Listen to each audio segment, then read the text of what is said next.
Means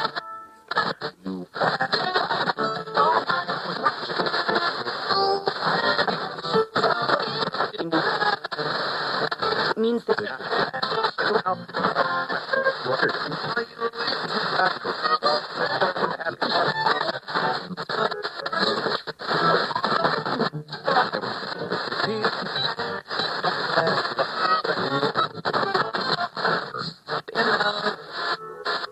do it.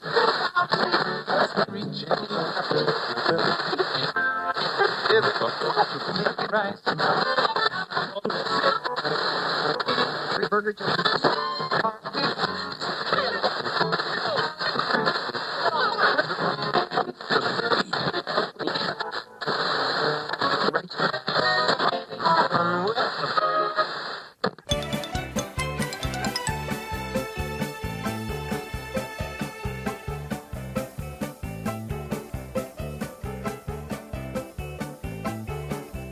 Welcome to the second hour of Airchecks.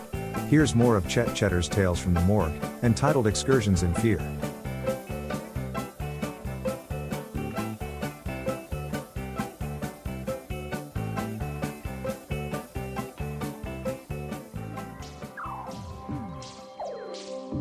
M&J Audio Theater presents Chetter's Tales from the Morgue.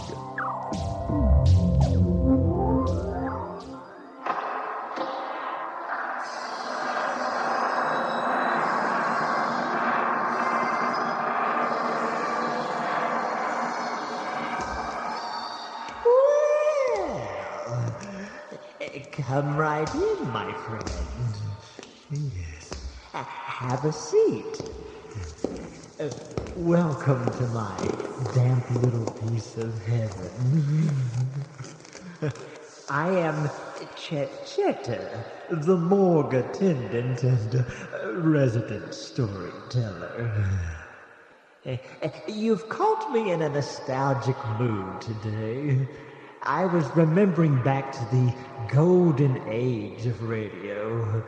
The days before television and computer games. The days when the radio was the nucleus of family entertainment.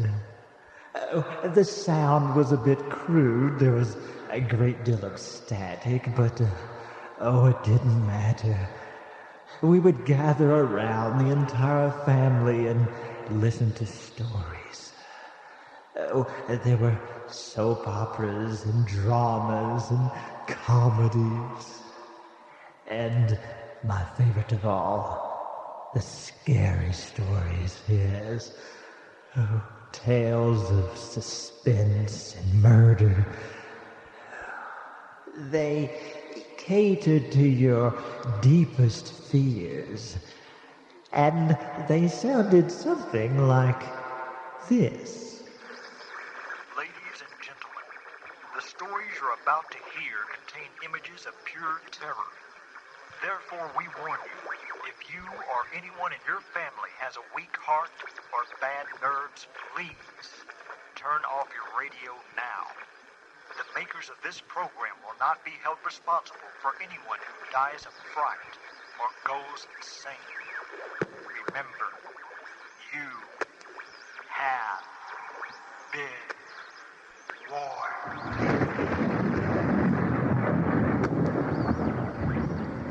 Turn out your lights. Lock all your doors and windows. Listen. Do you hear that? It is the beating of your own heart. Beating harder and harder and harder in anticipation of the horror that is about to take place. You can feel it all around you. It is a dark, black, hideous cloud of dread. You're paralyzed with fear.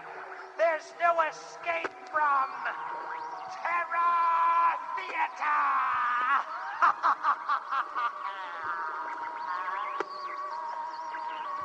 Today's story of fright, revenge, of the prospective bias. I hope you enjoy It's too late to turn back now.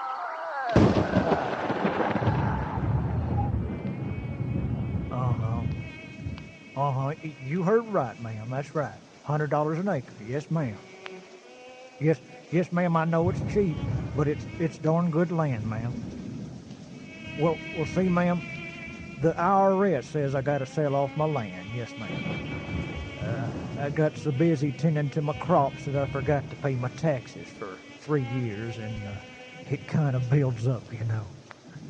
Yes, ma'am. But you say you're gonna come over tomorrow at 7 o'clock? That's fine, ma'am, just fine. You come on over then. Bring your hubby. I'll show you around. Okay, ma'am. See you then. Yeah, you just come on down. Old Jody will show you all around. And then Jody's gonna show you something else.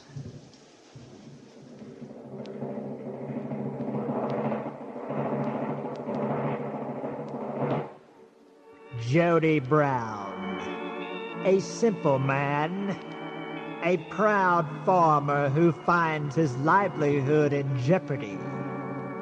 But Jody has a plan to save his precious land. It is an evil plan that will ensure Jody Brown a place in hell.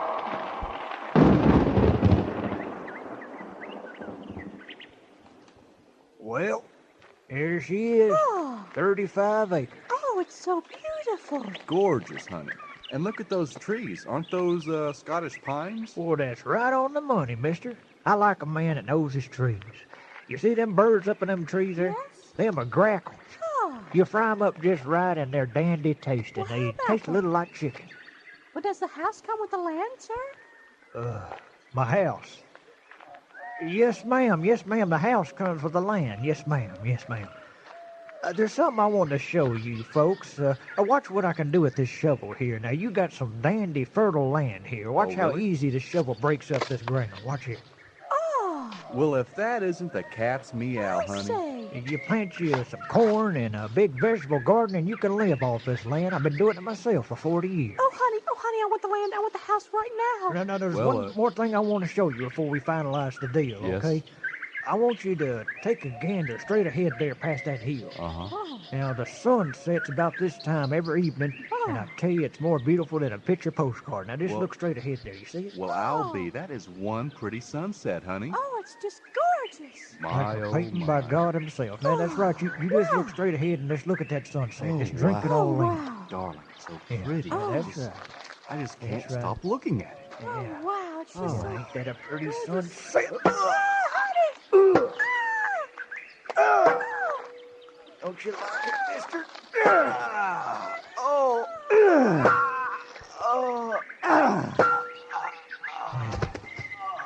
Ain't that a pretty sunset? It's the last one you'll ever gaze upon. Actually, I thought I was gonna give my land away for $100 an acre. Darn woman even wanted my house. Well, I guess it's time to get you two in the ground. Get in that hole.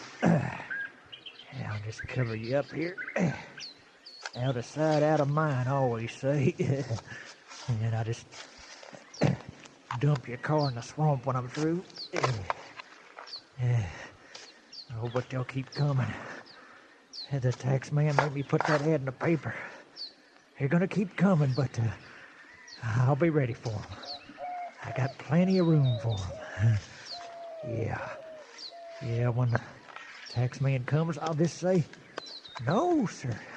Nobody's come to look at this land, no, sir. And then he'll get discouraged and give me my land back to me, yeah. And if he don't, there's plenty of room for him here, too. I got room for them all. 'Cause nobody's taking my land away. This land is part of me. Nobody's taking me off of it. Nobody. Day by day, Jody carried out his demented plan. Right over there's where you can raise you some cattle. Day by day. The land's perfect. I'll take it. Take this instead. Week by week. Oh, listen to the birdies twang. Listen to this shovel against your skull. The death toll continued for 1 month. Until one fateful night, when Jody, asleep in his bed, dreaming peacefully, heard a noise.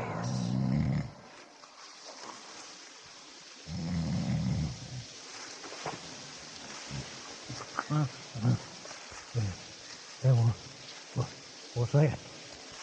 What's that sound? Sounds like something crawling out of the ground.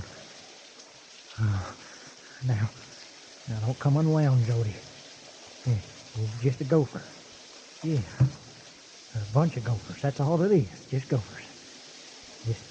Just go back to. Oh, someone's at the door. Who is it?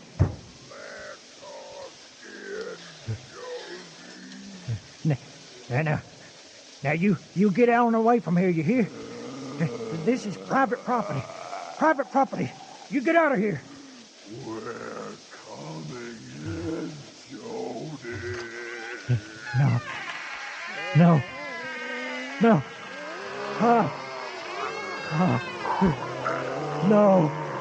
Oh, you can't be here. I killed you. I killed you all. I buried you in the ground. No. We'll take the land, Jody. We'll take the land. No. You stay away from me now. You stay away from me. You ain't gonna take me off my land. Don't worry, Jody. We won't take you off your land. Stay away. It's like you said. This land is part of you now. You're gonna be part of it. No. Stay away from me. Stay away from me.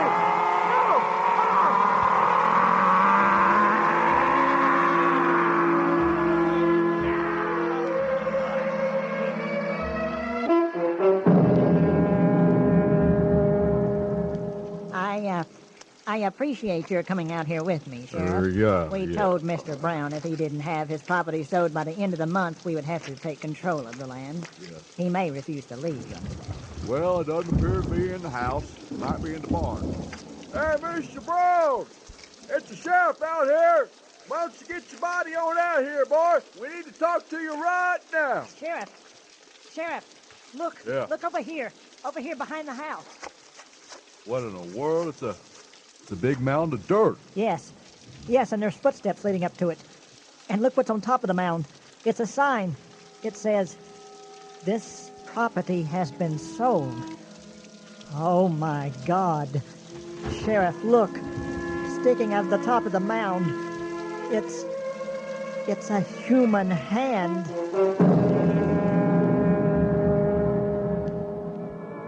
Poor Jody found out just how fertile his land was, didn't he?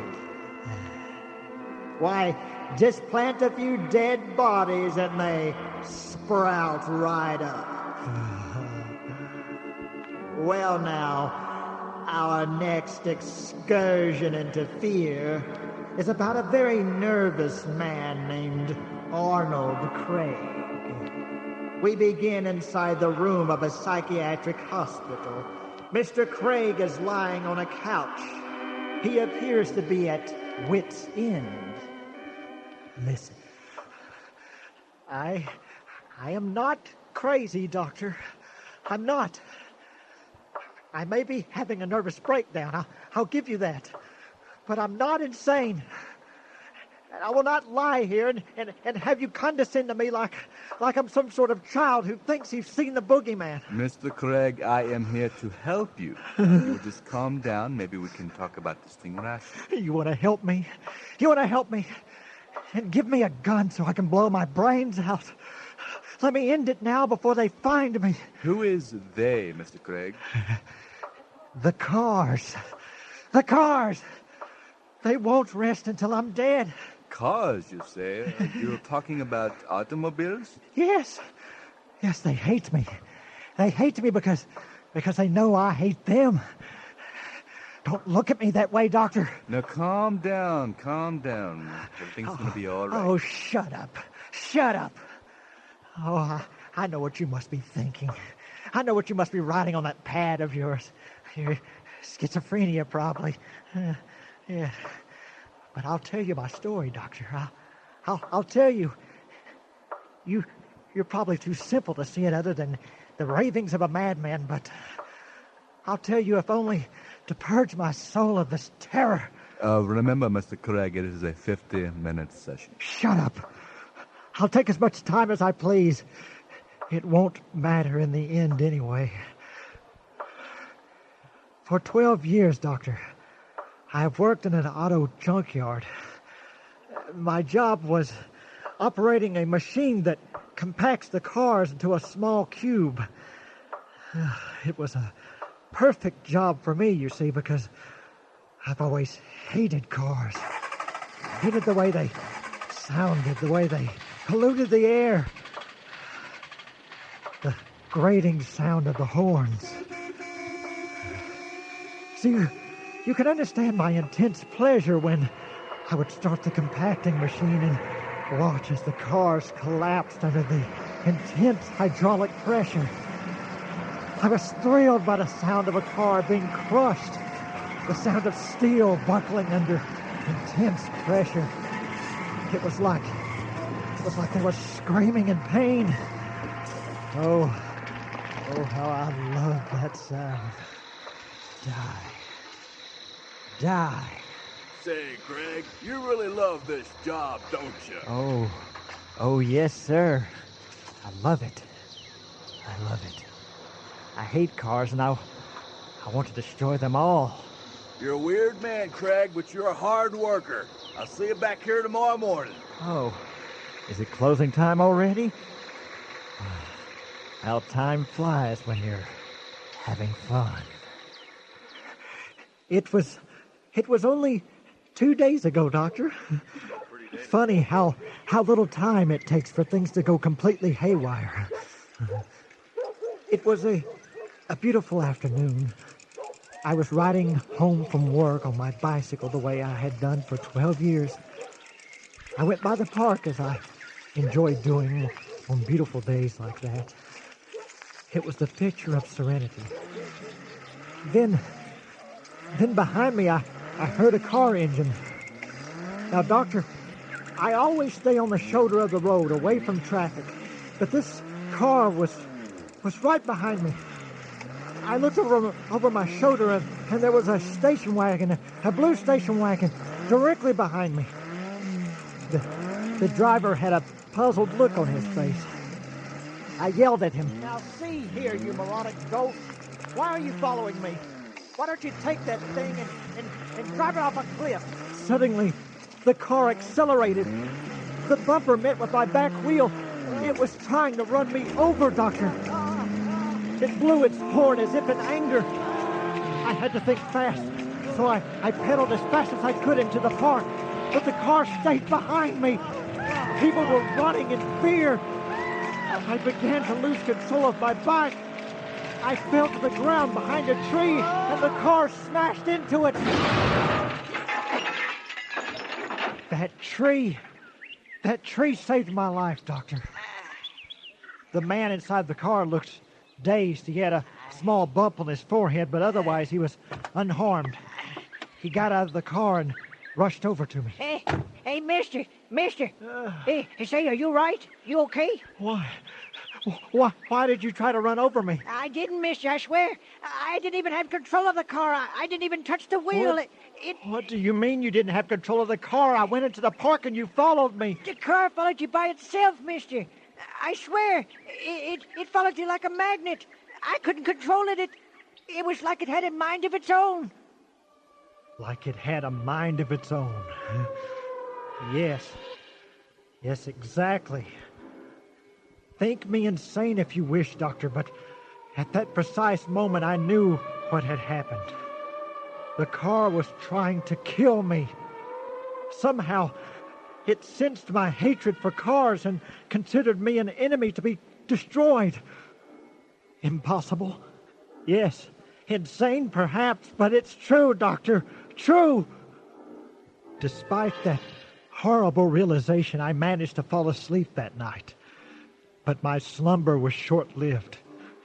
It was about midnight when a peculiar sound awakened me.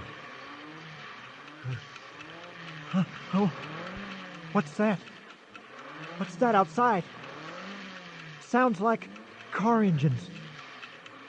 Those lights shining through the window. Dear heavens. Out there, surrounding the house. Cars. And they're empty.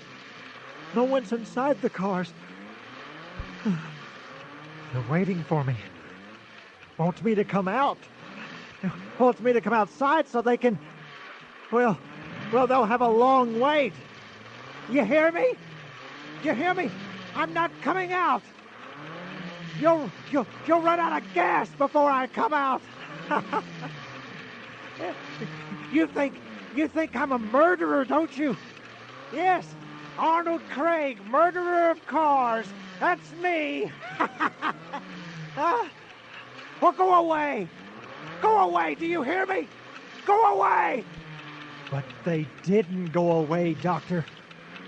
Simultaneously, they blew their horns. The windows of my house shattered. And then I passed out cold.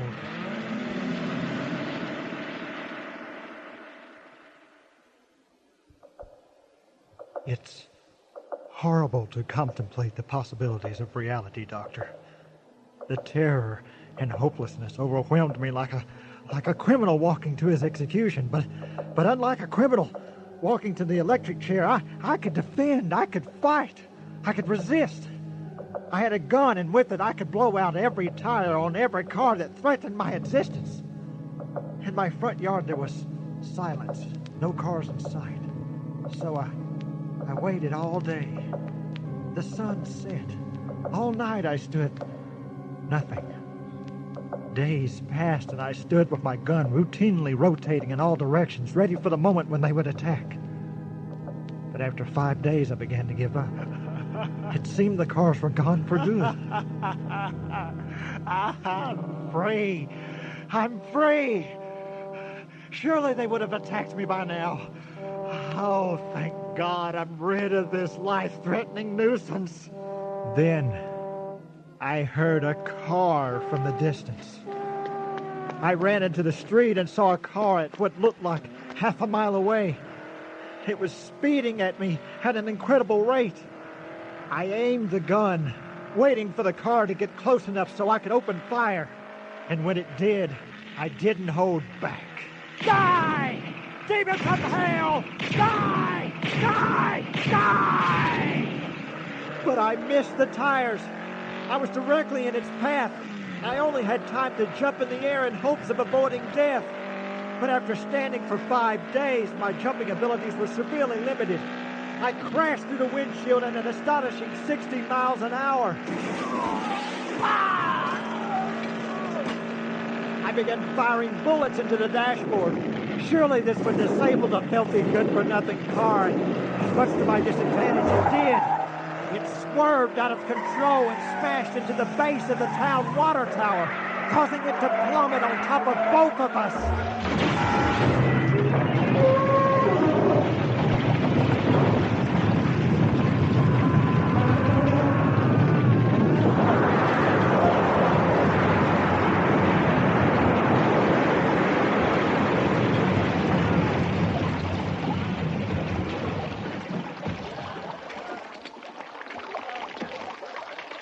After 5 months of reconstructive surgery, I was out of the hospital and thirsty for revenge.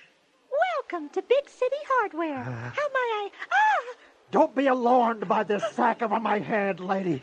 I don't want the cars to recognize me. Cars? Give me a sledgehammer, quickly. Yes, sir. Yes, sir. That's a very nice sack you have, sir. Here you go, sir. Please don't hurt me. I'm not going to hurt you, lady. But you have to understand, every automobile must be destroyed. Yes. Here's your money. Thank you, lady. Yes. Mr. McKenzie! Yes. Mr. McKenzie! Yes, Linda. Lunatic outside with the sledgehammer. Look, he's smashing my car. I'll call the police right now. Die! Die! I'll kill you all! Kill you all! Hey, what's going on, man?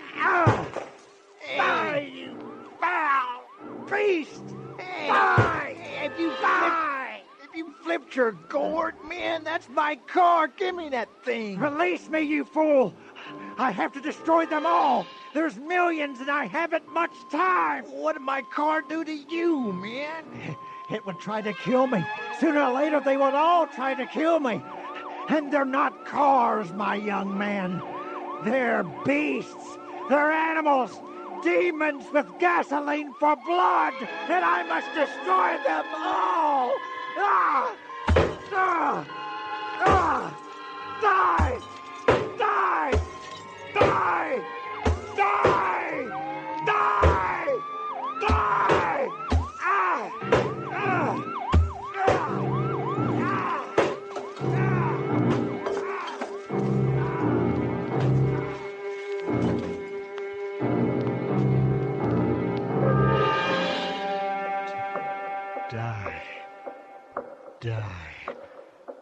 Yes, I suppose I did look like a maniac, Doctor. I suppose to the untrained eye I looked like a sledgehammer-wielding madman. I tried to explain to the policemen when they arrived what I was doing, but, well, here I am. So, you've heard my story. What do you think, Doctor? Well, Mr. Craig, I'm afraid I'm going to have you committed probably for the rest of your life if you show no sign of improvement. Yes, I thought you would say that. But you see, that would be very dangerous for you, Doctor, because they'll find me sooner or later, and when they do, they'll... There, do you hear that, Doctor? Do you hear that? It didn't take them long to find me, did it? Mr. Craig, well, there does seem to be a car out there by the window revving its engine, and goodness, there is no driver. Yes, they found me. Well, okay, I'm ready for you. Come on! Mr. Craig. Take me! Mr. Craig. Take me! Mr. Craig. Take me! Mr. Craig, do not antagonize the car. I will call security at once. That'll do no good, Doctor. No good. It's backing up. It's Yes. coming forward. Yes! Come on! It's heading for the window. Come on! Come on!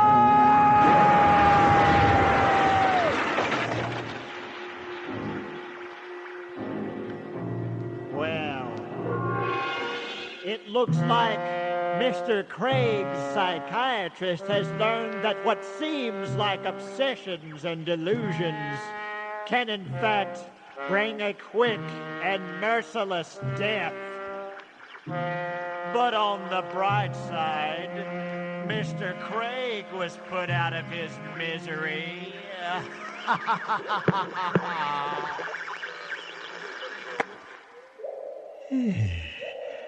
Well, there you are. 2 spine-chilling excursions into fear. It's too bad that storytelling has evolved into high-tech special effects, nudity, and mindless violence. So often I hark back to the days of old-time radio when the imagination was the special effects department.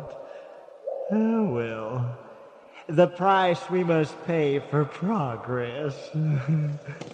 I see you're ready to go. Well, please keep me in mind. I have many more stories to tell. Until next time, pleasant dreams.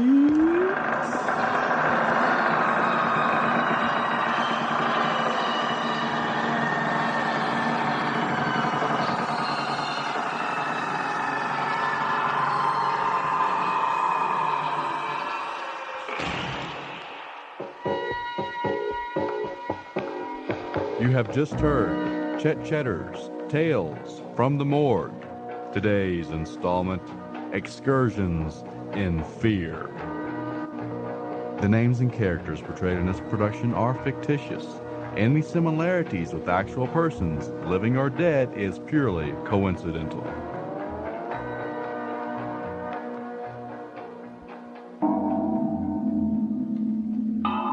A production by M&J Audio Theater.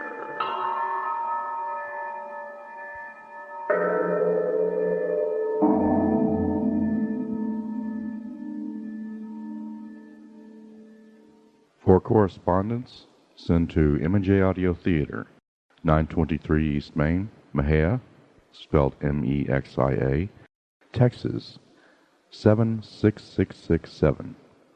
That was Chet Chetter's Tales from the Morgue, entitled Excursions in Fear. Here's Fall and Rise of the Master Constipator. M&J Audio Theater presents Chet Chetter's Tales from the Morgue.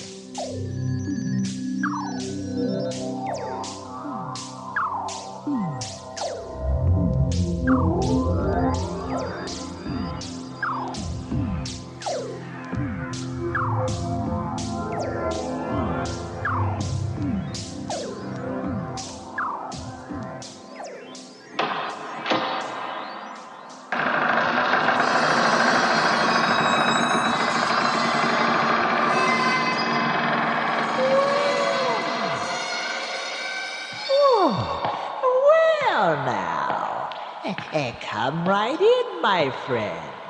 Have a seat, won't you? There.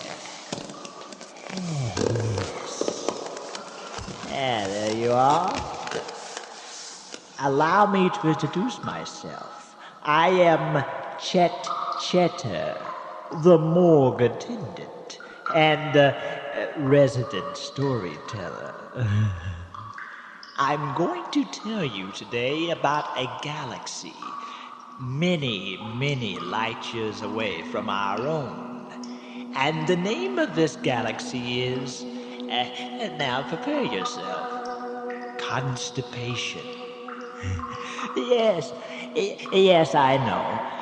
But I assure you it has no connection to our definition of the word. No, the galaxy of Constipation consists of 27 planets and 12 solar systems. These planets are ruled by a mechanical android known as the Master Constipator. We join the Master in his palace on the planet Mascon. He is sitting on a golden throne and is surrounded by female slaves.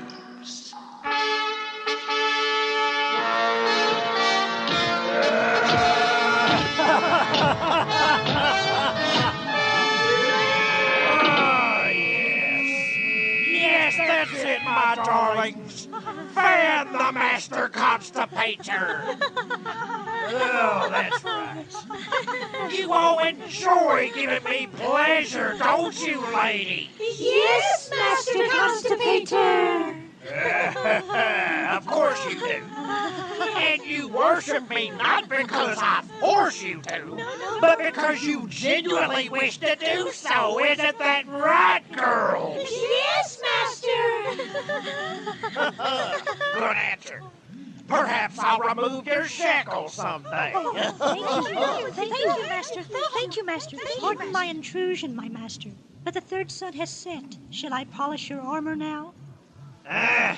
No time for that, Latricia. I'm going to attend a meeting of the Federation of Constipation. Want to make sure the galaxy is running smoothly, you know. Of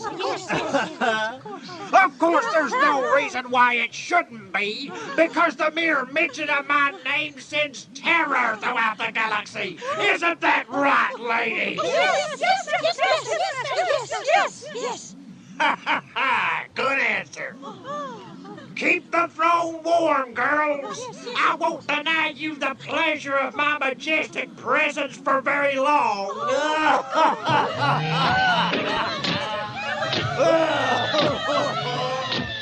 Oh, my life.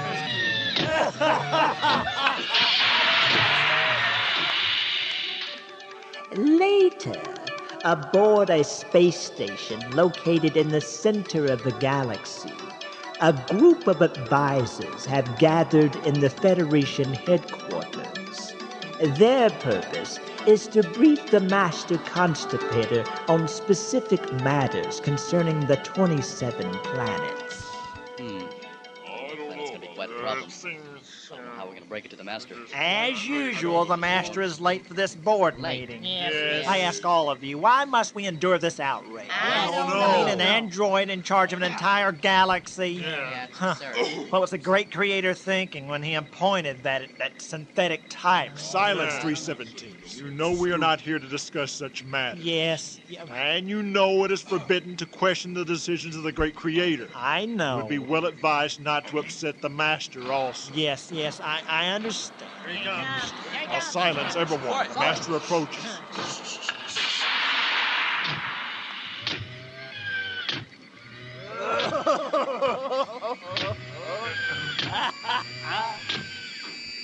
Greetings, men. Greetings, my master. Yeah. Oh, no need to get up. Yes, Master. I know I'm late, but I decided to take my ship on a scenic route. The fourth son of Ballasta just went supernova. Yes. Boom! What a spectacle. Yes. Oh, of course it took the planet Ballasta with it, but you win some, you lose some. Of course, that knocks us down to 26, boys. Yes, well, it is fortunate, Master, that the planet Ballasta did not have intelligent life. Oh, yeah, right. Fortunate. Fortunate. So, what do you say we dispense with the formalities and get down to business, okay, men? Yes, Master. Brief me on the state of constipation right now. Yes. Well, Master, overall it is not well. First of all, there is the planet Antonet. The surface of this planet is covered with small stinging creatures known as trematodes. Yes, I know. I understand the insects have doubled in population since our last meeting. That is correct, Master. There are 500 of the creatures to every one of the inhabitants. That must be quite annoying. Yes. Well, they have requested a poison to eliminate the creatures. Request denied. Oh, well, The insects keep them on their toes. yes. Besides, I find the whole situation very amusing. Yes, well, I wonder if the great creator finds it amusing that you exploit the women of Mascon as your slaves. Oh, you wonder that, do you? Yes, I do. Well, if I were you, I would wonder about other things. Like whether or not I'm going to come over there and break you in half. Oh. The odds of that, my man, are very good. Oh, dear. Please, Master. 317 will not speak out again, I assure you. Now, if we could get down to our most important matter, it concerns the planet Volemian.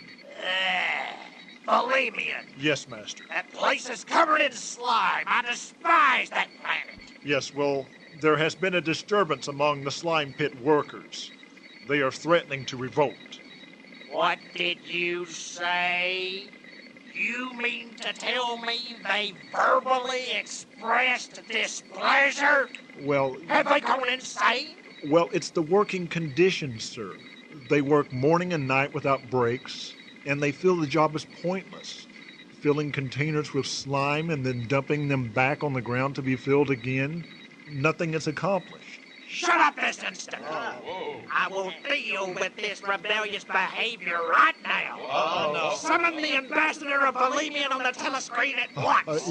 Yes, Master. Yes, right away.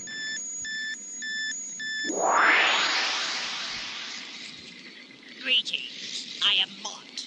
What is the meaning of this intrusion? When you are in the presence of the Master, you will adopt a respectable tone of speech, you filthy little rodent. Where is your ambassador? I refuse to speak to a lowly slime pit worker. Oh, well, the Master Constipator. What an unexpected surprise. The ambassador is dead, you mechanical buffoon. What did you say? Yes. We had to terminate him, unfortunately, yes. He stood in the way of progress. He actually had respect for you, the so-called Master. And that displeases us. You ooze-secreting, slime-sucking little scum! No one speaks to the Master that way and lives to tell the tale. I'm gonna come down there and jerk your soul out of your body. Oh, terror. Oh, horror. I have been threatened by the Master. Oh, yes, Master, do pay us a visit, won't you? And when you arrive, will you stomp your feet in anger and scream at us? We find that so amusing. You are dead! You were dead when you called me a buffoon, but now you are beyond dead. I'm coming down there to unleash some swift and merciless justice to all that oppose me. Do you hear? Oh, yes, Master, yes. I hear you very well.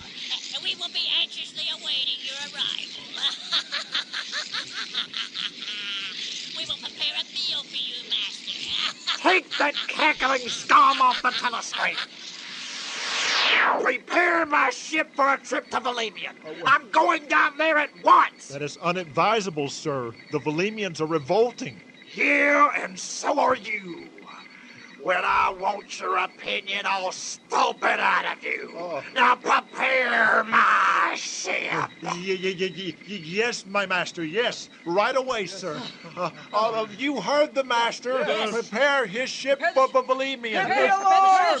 Prepare the alarm! And let this be a warning to everyone. I am officially angry. He's angry. Gosh, I hope he didn't hurt us.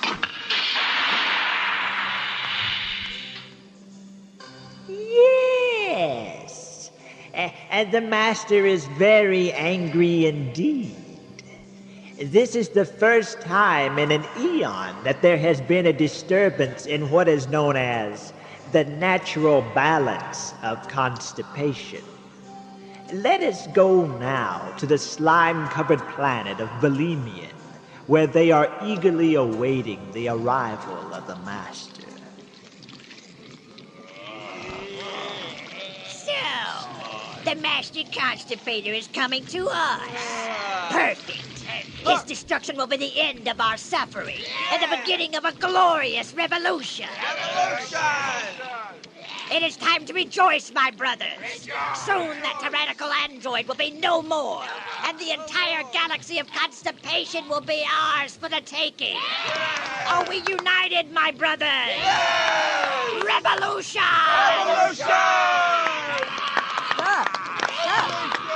Stop, my brothers. You do not know what you're saying. The Master Constipator is our beloved leader.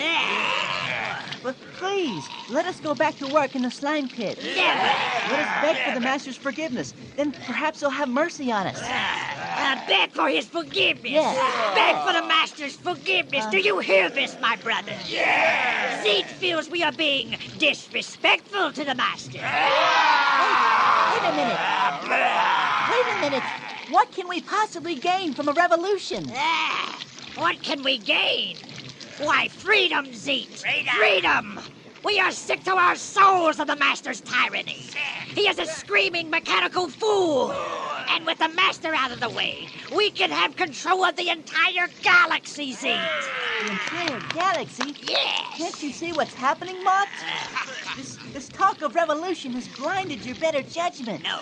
You're all becoming obsessed with power. Silence, you puny coward.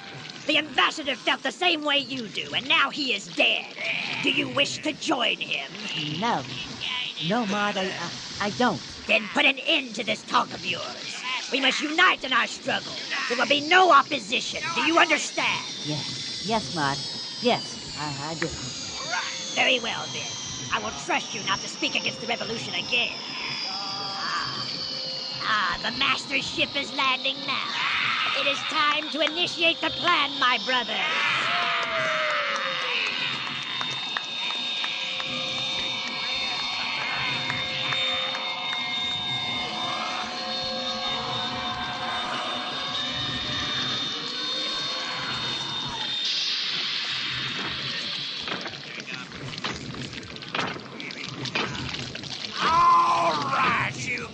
Little disrespectful scumbags! The Master is here now, and somebody's gonna die. I want that imbecilic lunatic that insulted me on the telescreen to step forward this instant and be obliterated. And then I want the rest of you lowlifes to get back in those slime pits and start filling those containers. I don't care how pointless you think the job is. Because I am the Master. And when I say something, it goes. And if you don't like it, just tell me, and I'll wind you up and throw you away. Take this, scum! Slime! Who's the low-life scum sucker that hit me with that glob of slime? I demand his presence now! Come forward and be punished! Take this, you tyrannical android! You garbage-eating little traitors! You know that gooey substance clogs my circuitry! Who threw that slime?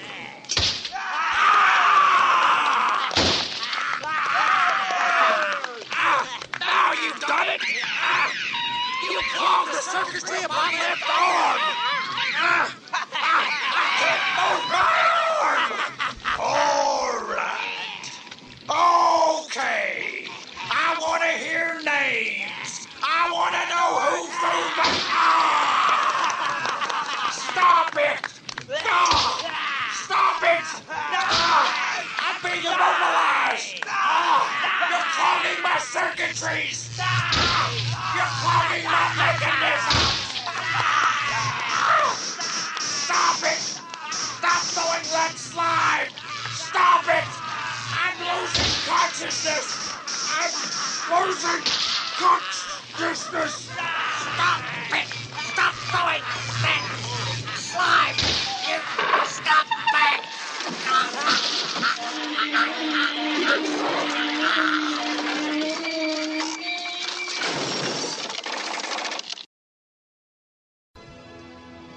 The Belemians continued their assault until the Master was covered from head to foot with oozing gooey slime. This substance caused a total malfunction of his mechanical circuitry. The Master was, in a sense, quite dead. Well, we go now to the main building of Belemian headquarters. Mott, the leader of the revolution, is walking alone down a long hallway. What a glorious day it is for our people. I must alert my brothers at once. It is time to storm the Federation. Pardon me, Mott. May I have a word with you? Oh, Zeet. I dearly hope you have come to your senses about the Master. Long may he rot. Oh, most certainly I have, Mott. That's what I wanted to tell you. Well? You were most correct about the Master being a mechanical buffoon. Well? I took great pleasure in watching the slime cover his hulking mechanical body. Yes. I realize now what a fool I was to fear and respect him. Well, Zeet. I am overjoyed to hear you say this. Absolutely overjoyed. If I may inquire, Mott, where are the remains of the Master? He is in the dismantling room, of course. Oh, well, what will happen to him when he's dismantled? Well, he will be melted down and sold as commemorative medallions to help finance the revolution. You know, I would so enjoy spitting on his remains. Well, of course you would. And you certainly have a right. Zeet, you have so pleased me with this new attitude of yours that I am going to appoint you as official guard over the Master's remains. How does this sound to you? You trust me that much? Why, of course. You have earned my trust, Zeet. I am going to alert the brothers that it is time to storm the Federation of Constipation. Keep a close watch over the Master while we are gone, and feel free to spit on his remains as often as you please. Power to the revolution. Yes, power to the revolution, and may you be successful in defeating the Federation of Constipation. Yes, thank you, Zeet. Farewell. Farewell. That was much easier than I expected. Well, where is the dismantling room?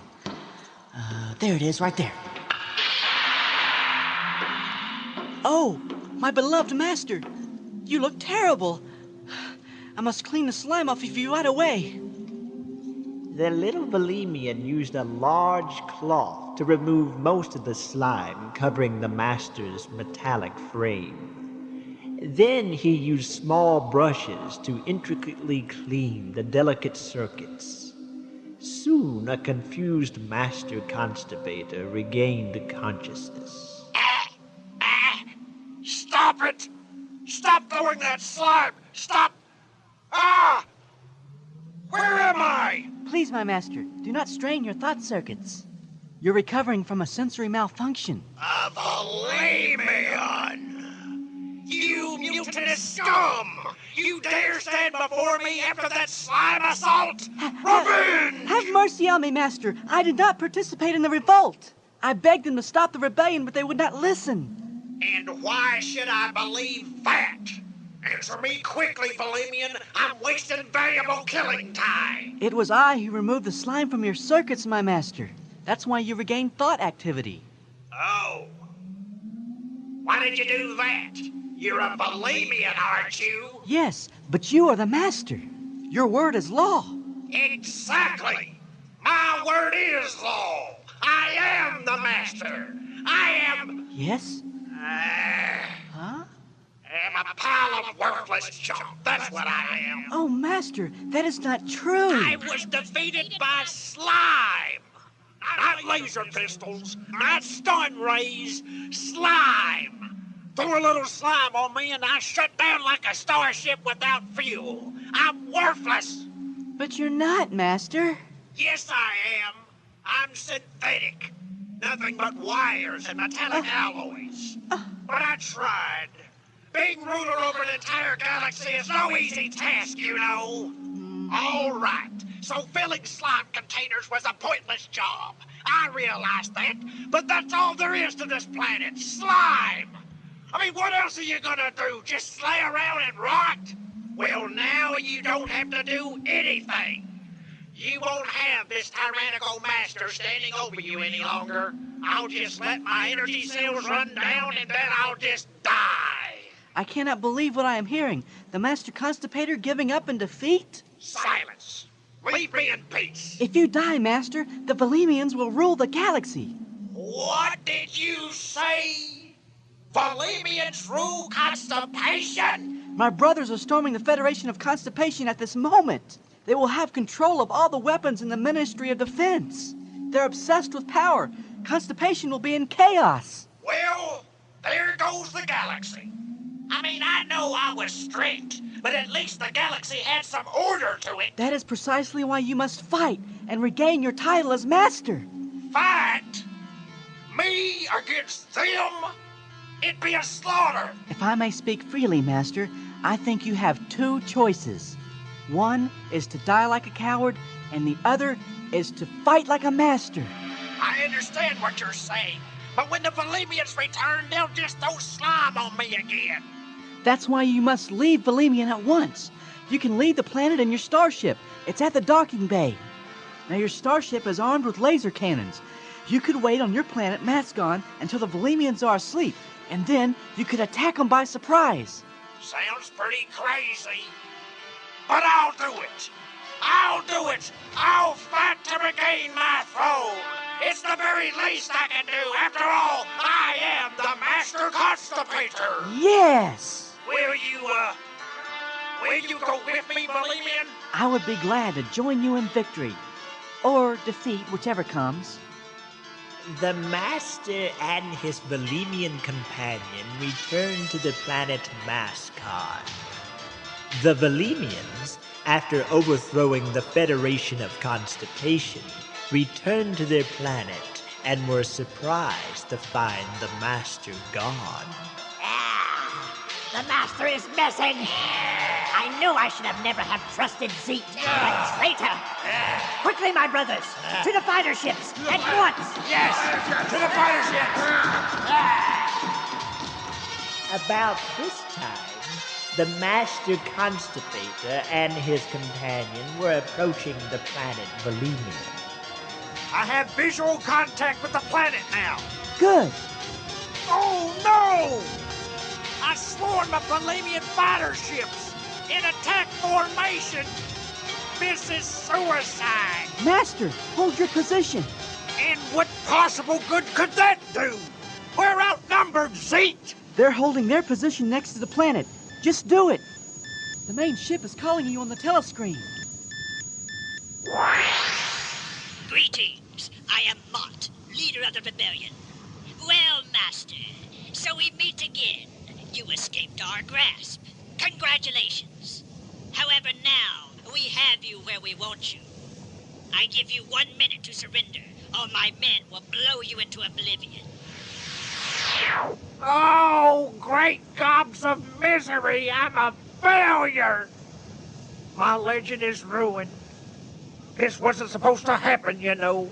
Rebellion wasn't in the great creator's mind when he created Constipation, I'm sure. You now have 50 seconds to surrender. Use your thought process, Master. We've got to think. Think? All I can think about is that there's going to be a big explosion, and we're going to be in it. Explosion? Why are there no fires allowed on Volemian? What kind of question is that at a time like this? There are no fires allowed on Volemian for the same reason they didn't use laser weapons to defeat you. Do you get it? 30 seconds to total obliteration. The entire planet is covered in slime, and it's all flammable. That's right! It is flammable! I stupidly overlooked that fact in my memory circuits. And a proton shot to the planet's surface just might... It just might. Holy realization! I could blow the planet up! And as close as that fleet is to the planet... Do it, Master! Do it! You now have 15 seconds to surrender. Prepare to die, you mucus-secreting scum suckers!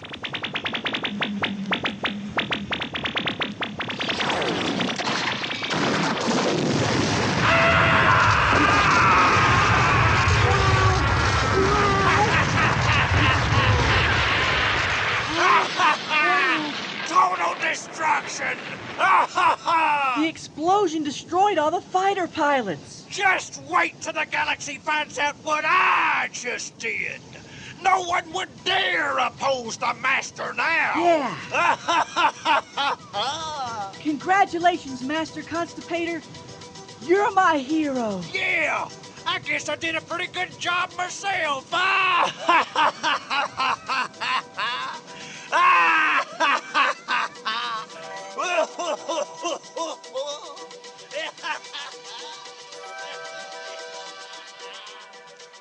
The Master returned to the Federation headquarters and told his advisors of his confrontation.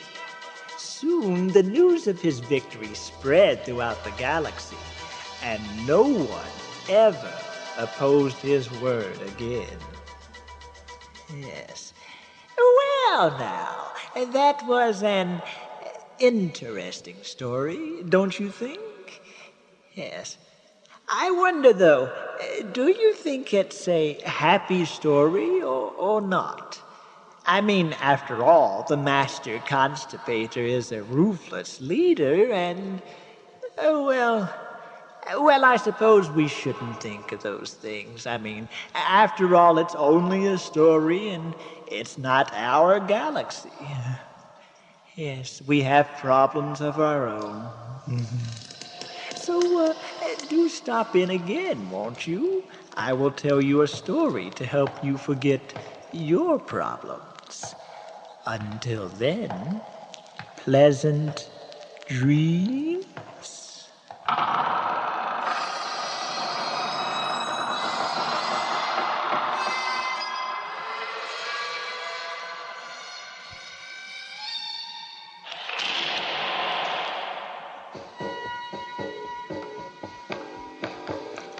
You have just heard Chet Chetter's Tales from the Morgue. Today's installment, The Fall and Rise of the Master Constipator. The names and characters portrayed in this production are fictitious. Any similarities with actual people or aliens, living or dead, is purely coincidental.